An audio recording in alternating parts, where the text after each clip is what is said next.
You're losing money and I know why. Let's jump into it. January is horrific for most people on YouTube. Why? Because advertisers have absolutely barreled their money into the Christmas spend, right? And they're just jumping off. There is something you can do with this.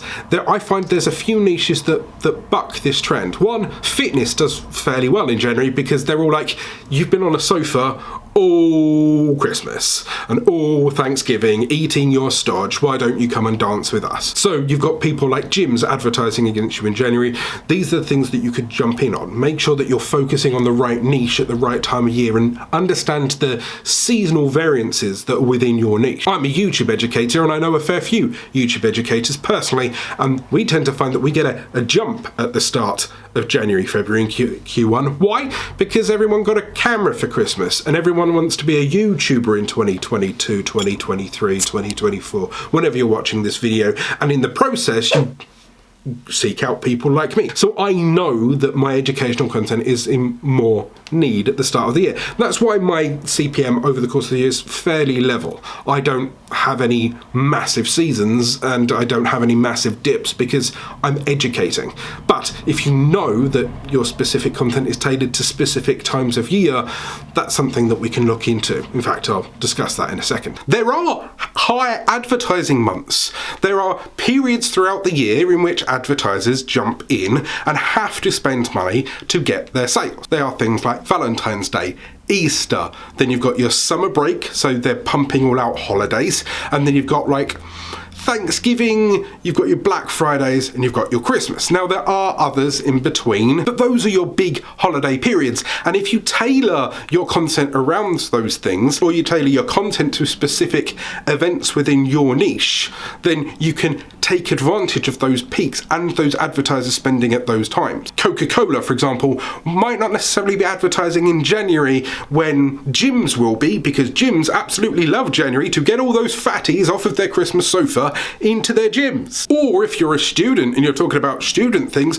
you might want to start tailoring your new beginner tips for the start of the new school term, or your money saving tips for the end of the year when they've spent all of their student loans. You tailor your industry to what ebbs and flows within your niche. Changing your niche. Now, some people are a bit concerned that, okay, it just dropped off in general. Let's say you're deliberately chasing the CPM. There are specific niches that do better than others. It's all down to scarcity, in all honesty. If you're talking about money, then money advertises against money. If you're talking about how to maximize crypto or maximize your savings and build the best bank account or a portfolio or stocks and shares, you're going to do fairly well. If you're one of 50,000 channels every day that uploads talking about, I don't know, Kim Kardashian's fashion, there's too much competition, which is great for advertisers. They've got 50,000 channels that they can advertise on for cheap. But if there was only one or two in that niche, then they'd have to throw all of that money at you for you to be their micro-influencer. So have a look at the niche that you happen to be in, right? Can you tailor it in a certain direction? Or are you just completely fed up and now you need to go and see what those niches happen to be? Well, that's fine.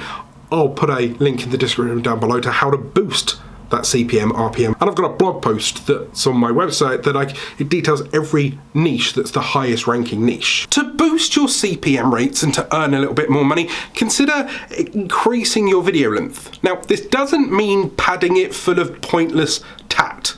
But if your video happens to be 6 minutes in length, could you find 2 minutes worth of additional value that could push it up to an 8-minute long video so you can start putting ad mid-rolls within it? A 25-second video doesn't really get any advertising at all. So if you're running on YouTube Shorts, those won't get ads at all. If you're doing 25-minute clips of you shooting somebody in Fortnite, then that might not get an ad at all. But if you've got an interview that was 25 minutes in length, then you could go back in and maybe add advertisements every 5 minutes or so, 10 minutes or so. You've got to remember on YouTube that it's a little bit different than TV. People don't mind an advert every 5 minutes or so on YouTube because that's kind of roughly how long they watch a video for. And if they're truly engaged in that video, then they'll keep watching. You just need to be aware of where you put that advertisement. You don't want it in the middle of a sentence.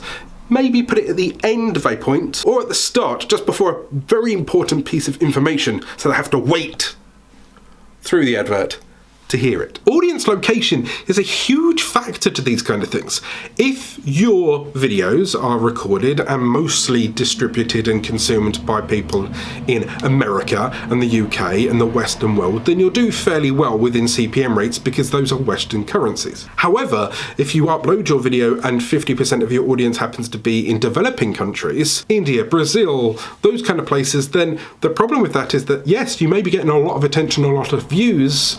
I get a lot of views from the Philippines. Hello. But those currencies in themselves don't stack up as highly against the US dollar. So they may get more advertisements, but we don't get as much money because the conversion rate is different. There's not much you can do to sway the audience other than maybe overly advertising or overly pushing your content into a certain area. This also kind of boxes people within certain regions. For example, if you're in India speaking in Hindi, then you've got that box around you because the more likelihood happens to be is it's your local audience that will be watching you and doesn't necessarily have the higher rate of a US dollar being advertised against it. So try and consider your audience location. You can check this out by going to your analytics, audience, and then location. You can then tailor it from there. Maybe even lean into that if you can. Go and find relevant located blogs and Facebook groups and websites, and then you can intermingle from there. Maybe even collaborate with people in that space. That will get you started, just like this video teaching you how to start a YouTube video, and this video here on how to get your first 100